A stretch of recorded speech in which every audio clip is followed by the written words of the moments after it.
تو مزاج کے مطابق علاج کریں. آج کل یہ ایک بیماری چلی ہوئی ہے, ایلوپیتھی ڈاکٹرز ہوتے ہیں اور ہربل ادویات دیتے ہیں. جس طرح ایک طبیب جو ہے ایک انگریزی ادویات تجویز نہیں کر سکتا, اس طرح ایک ڈاکٹر جو ہے جس نے ایلوپیتھی پڑھی ہوئی ہے وہ ہربل ادویات تجویز نہیں کر سکتا, ہربل علاج نہیں کر سکتا. یہ غیر قانونی, غیر اخلاقی ہے. اس سے جو مریض کا نقصان ہوگا, مریض کا جو وقت ضائع ہوگا, اس کا وہ ذمہ دار ہے. حدیث مبارکہ ہے جس نے بغیر سیکھے کسی کا علاج کیا اس کا ضامن ہے. پھر یہ ہمارا قانون بھی اس کی چیز کی اجازت نہیں دیتا.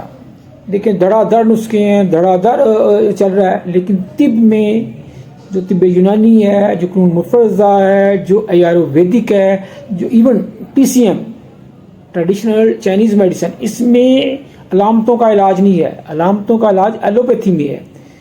ہمارے ہاں جو علاج ہے وہ مزاج کا علاج ہے. تو جب تک مزاج کی تشخیص نہیں ہوگی, جتنے علاج ہیں یہ عطائی علاج ہیں, بے شک وہ کوئی ڈاکٹر بتا رہا ہے. جتنے یہ یوٹیوبر ہیں ان کی نیت جو بھی ہے اللہ ان کو جزائے خیر دے, یہ طب کو پروموٹ کر رہے ہیں. لیکن جو علاج کر رہے ہیں, جو علاج تجویز کر رہے ہیں, یہ غیر قانونی اور غیر اخلاقی ہے. لہٰذا ان کو یہ کہنا چاہیے کہ ہمارے پاس اس کا علاج نہیں ہے, آپ کسی مستند معالج کے پاس جائیں, کسی مستند ڈاکٹر کے پاس جائیں, اس سے اپنا علاج کرائیں.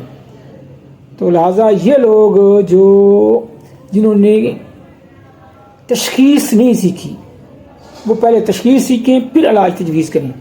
ہاں, ہم نے اپنے وہ دوست جو تشخیص سیکھنا چاہتے ہیں, مخلص ہیں, کمپیٹنٹ ہیں, ہم نے ڈاکٹر حضرات کے لیے الگ کلاس شروع کی ہوئی ہے. جو عام حکمت حضرات ہیں ان کے لیے الگ کلاس ہے, عام لوگوں کے لیے الگ کلاس ہے, تاکہ انٹلیکچوئل لیول جو ہے وہ ہمارا مینٹین رہے. اگر کوئی انڈیویجول کلاس لینا چاہے اس کے لیے بھی ہماری کلاسز دستیاب ہیں. لہٰذا لوگوں کو اندھا دھند نسخے بتانے کے بجائے تشخیص کے مطابق, مزاج کے مطابق علاج کی ترغیب دیں.